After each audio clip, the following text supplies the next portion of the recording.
self-medicating myself. 98. Not bad. Chills, and this is probably why.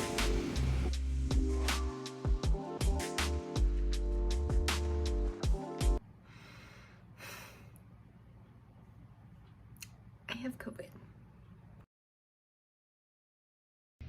So I wanted to show you guys my little army here and how I'm self-medicating myself. These were all recommended to me by the urgent care nurse as well. They are all backed up by research, of course. None of them are a cure for COVID. It's just to help manage symptoms and make it a little bit easier for my body to recover. So, of course, the first thing you see is a lot of vitamin C, and I have a bunch of orange juice I'm drinking too. I really don't drink anything other than coffee and water. I'm trying to be careful with the coffee so that I stay extra hydrated. But between this and orange juice and a lot of water, staying super hydrated. The next thing in my army here is Citrazine, which I take 10 milligrams a day, every day anyways, in the morning. I take this because the pollen really is awful here in Missouri, and it is allergy season for sure, but Citrazine is actually known to help with kind of the inflammatory cytokine response, help reduce it a little bit. So this will help manage like sinus symptoms and a little bit of the inflammatory response. I take famotidine once a day, especially at night. I tend to have acid reflux at night anyways, but what famotidine does is they also are beginning to see a bit of a link between H2 receptor sites and COVID, and famotidine blocks H2 receptor sites. And I wish I knew more about that, but at least I know that that's where the response takes place. I take melatonin. I don't use it very much. I really only take it when I'm sick or when I just don't seem to be sleeping very well at night, which in my case that was during school when I was very stressed. But even the nurse recommended it to me because a lot of times when you're sick, you're not getting enough sleep, and a lot of anxiety comes with being sick and trying to work out work schedule and figuring out what to do at home. So I'm going to start taking this. I only take 1 milligram because I did some research on melatonin when I went and I first got it. And they say that honestly above like 3 milligrams is going to be beneficial to your body because your endogenous, meaning your internal melatonin that your body already makes, doesn't really go beyond the 1 to 3 milligrams anyways. So even though companies will basically promote like 10 milligrams, 30 milligrams, extra strength melatonin, it's not going to do you a whole lot of good. It's better to just stick with the 1 to 3 milligrams, which is more like what your endogenous melatonin does. I had is vitamin D, and of course I'm sitting out in the sun for about 15 to 20 minutes every day with sunscreen on, of course. So it makes the uptake a little bit easier, but they've shown that vitamin D is helpful in boosting your immunity. Zinc as well. And then I have already been taking these 2 times a day. And then the last thing I have is this thieves oil, but it has eucalyptus in it, and eucalyptus has been shown to help with COVID symptoms as well.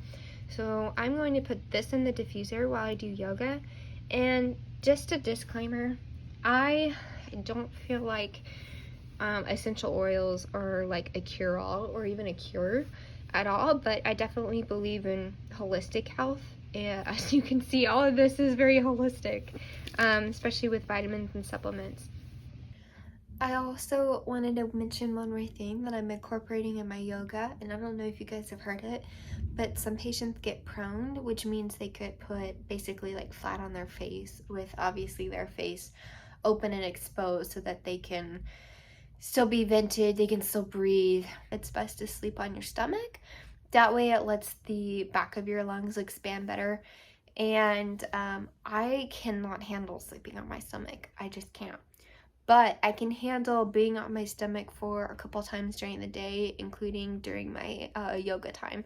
So I'm going to try to do that just to kind of change positions and make sure that I'm letting my lungs expand. So yeah.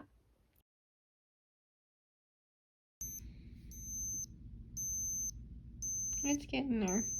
It was like 97.9 this morning, and I'm titering between 99.1 and 99.4, so I honestly wouldn't be surprised if sometime in the middle of the night or in the morning I've reached 100 or a little bit over. So it's 2 a.m. in the morning and I woke up with chills, and this is probably why. It's still climbing, my throat's starting to get sore, and we're probably gonna hit the peak pretty soon.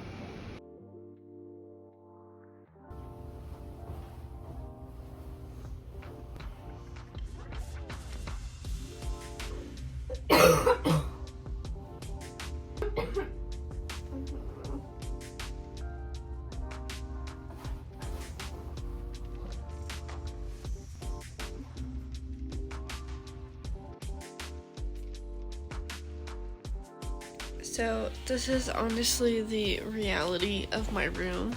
I'm just gonna be real with you guys. My room is messy. I've got books, I've got tissues everywhere. I'm trying not to make my family do my dishes. And it's dark and gloomy outside, which is nasty. I know you can't really see it. About the most that I did today was make my bed, and I've just been using this blanket to stay warm because I keep getting chills. But, yeah, even that's messy. I feel absolutely disgusting, and I've even taken a shower today, too. I don't even remember what I was saying. I was talking about my symptoms. My nose is congested. Jeez, I cannot keep a thought. My nose is really congested. My eyes are pretty puffy. I feel like somebody's doing this on either side of my head when I get up and do activity, which is part of the reason why I haven't done a whole lot. Anytime I cough, I sneeze, I stand up, I sit down, I just feel like this pounding in my head, and it's not really gone away yet today. I'm starting to have a slight sore throat, but luckily it's only been slight, and I've been coughing quite a bit, so I was starting to lose my voice earlier, but now it seems to be coming back. I can still taste things, just not very well. Really the only thing I can taste is anything really sweet or really salty. So I've been salting on my stuff, but I have been drinking a lot of fluids. I usually literally don't drink anything except for water, but I have been drinking ginger ale just to kind of help break up some of the stuff in the back of my throat. And then orange juice to try to get some vitamin C. My mom was also kind enough to go and pick this up for me. It's just some nasal spray to kind of help. It's like just saline. My mom also picked this up for me, and I think I showed on day one that I had eucalyptus essential oils that I had going throughout the room. But this is for the shower, so I'm actually thinking about taking a second shower just to try to feel a little less itchy, and to spray some of this in there and see if that helps with my sinuses. I also have a humidifier in the corner now too. And then, I also had Mucinex because I was starting to get like super duper congested. Everything, it all looks so disgusting. I'm sorry about the state of my room, but this is me being real. I feel like crap, and my room is a reflection. Yeah, my laundry is overflowing. I think I've been using my fiance's Disney Plus login. I think I've watched more Disney movies in the past 2 or 3 days than I did for like my whole childhood, because we still had VHS when I was a kid, and now it's all on Disney Plus. I mean, imagine that. You kids are lucky these days. I got a pulse oximeter from Amazon, so let's check my oxygen saturation and heart rate. My heart rate's been kind of elevated. It usually does when I get sick, and I think that's the case for most people. But it's important to monitor your oxygen saturation if you can when you have COVID, because that's like one of the first signs that shows you that your lungs are getting crappy. I know that's not a medical term, but yeah, it's working on it. I don't trust 84%. Let's try the other. There we go. So my resting heart rate right now is right about 88, 87, 86. I can't decide. And then my oxygen saturation has been at 99% pretty much since I've had this COVID stuff. So, but my heart rate was like 126 earlier, which was pretty high, but that's what happens, especially when you have a fever. And speaking of fever, let's check my temp too.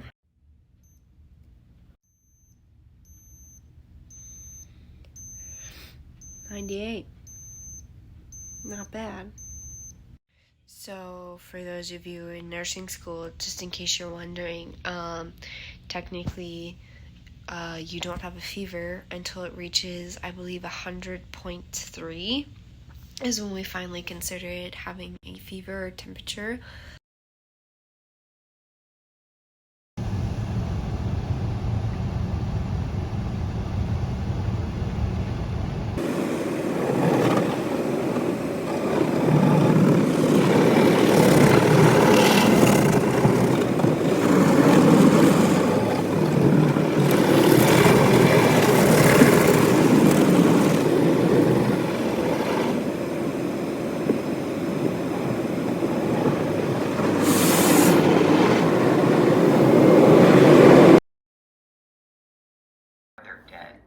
So we'll be talking about all these paste mix box. It's just colorized to drive home the different regions, going all the way to the very bottom where we see those Purkinje fibers. Now all of this is put onto graph paper. You may recall our classes. Of course, the y-axis, the vertical axis is millivolts. But we're always interested in time and what's happening over time as we understand and know normal values. Well, we do see our P wave here, and it's rounded. So this is day 8, and I got really bored, especially because I was starting to feel so much better. So I'm getting ready for my wedding, and one of the things I'm doing for it is using these wood centerpieces for the centers of the tables for the reception. So my dad cut out these cedar centerpieces and then let me use his sanding tool, so that way I could sand them down and keep them from splintering. But it definitely gave me something to do for a while, especially since I couldn't really go out or hang out with anybody. So this is what my dad cut out for me to work on. I don't know if you guys can tell, but this is kind of what the cedar looks like in its raw form. It cracks a little bit once it dries, but it still holds together, and it still has some of this bark on it, which easily comes off. So what I've been doing is I've been taking this, and I will peel some of the bark off and kind of smooth out the edges as much as I can by hand. And then I don't know if you can tell the difference between this one and this one, but I've used a sander on top of this and on the edges. So as you can see, like here where it's like fraying on the edges, it's not on this one. This one's pretty smoothed out. So I still have a little bit of work left to do on this. I still need to sand this side too. But I think what I'm gonna do to kind of bring back more of the darker cedar look, I might look for some sort of lacquer, some like clear lacquer that I can put over this. And the only downside to that is that I'll lose the smell of the cedar, which is actually kind of nice. But I'm also considering maybe only lacquering one side, that way I can still smell cedar on the other side.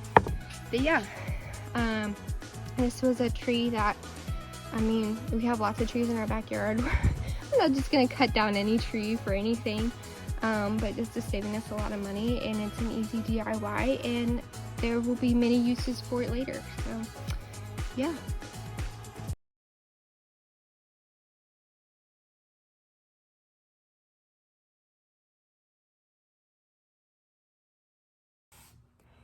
Here's some of the stuff I got. I got these Vans blueberry waffles because I haven't had waffles in a while, and these are really easy to just take to throw them in the toaster at work and eat them, or eat on the go. Some granola, and I go both back and forth between this dark chocolate and strawberries, and they're like coconut and chocolate, and then they're peanut butter and chocolate. But I love this brand. It's so good. It tastes like eating pieces of cookies to me. Some kettle corn chips, I got some wheat tortilla wraps, and then I got slices of turkey to go with them, and I will probably end up going to Price Cutter or Walmart in order to get cheese and lettuce and tomato because it's just cheaper there than it is at the natural market. And then I got a Honeycrisp apple, eat with some peanut butter at work tomorrow. Cliff Bars were on sale for $5. I don't know how much of a sale that is, but I'll take it. But I got some Cliff Bars, got a couple different flavors here. I got a brownie to eat because I had dinner and now I'm craving something sweet. I have a burrito, and usually I'll take these to work and heat them up. I got a monkey pack cookie, and then some graham crackers that were on sale because sometimes they're just nice to eat with peanut butter or with chocolate hummus, which I'll also have to go elsewhere to get the chocolate hummus. And then some applesauce. And that is all I got. Oh, and the kombucha that's propping my phone up. This is the Gingerade one. That's my favorite.